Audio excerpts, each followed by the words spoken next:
Faced with a deficit and an outstanding loan balance, the government needed to borrow, but borrowing from the local commercial banks was out of question, if only to cushion the ordinary Kenyan borrower from unbearable interest rates, as it was bound to rise. As President of the Republic of Kenya, I have a responsibility for 40 million Kenyans. And given that responsibility, we had issued this, we were going to issue this Eurobond. It was part of our budget. But there was another hiccup. There was an outstanding international debt that was threatening to block Kenya's access to the international financial markets. The government had to settle a 1.4 billion shilling debt arising from a court judgment for two Anglo-leasing-type companies. It was the price the country had to pay for a good reputation despite stiff opposition. This 1.4 was blocking all of government from functioning.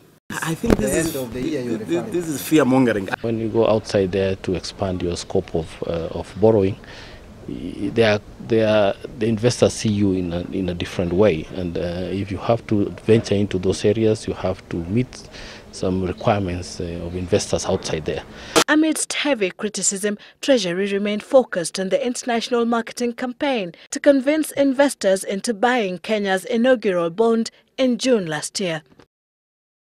And when the Treasury CS embarked on the roadshow that took him to Europe and the US, the bond was oversubscribed. Kenya's offer received about 700 billion shillings worth of orders, 4 times higher than the target. But the government settled on borrowing no more than 175.2 billion shillings. Still, it was the largest Eurobond floated by an African country.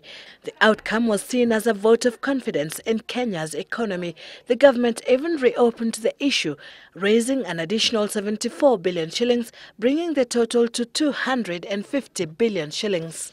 From the proceeds, the government settled a 53 billion shillings debt it had reportedly borrowed from commercial banks in 2011.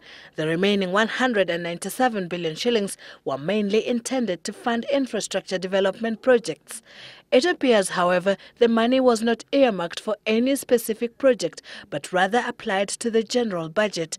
Economic analysts say the figures don't add up, even as Treasury maintains the entire amount has been sunk into infrastructure projects in various ministries. Questions still abound on which projects the government spent the Eurobond cash on. Sylvie Chebet, Citizen Weekend.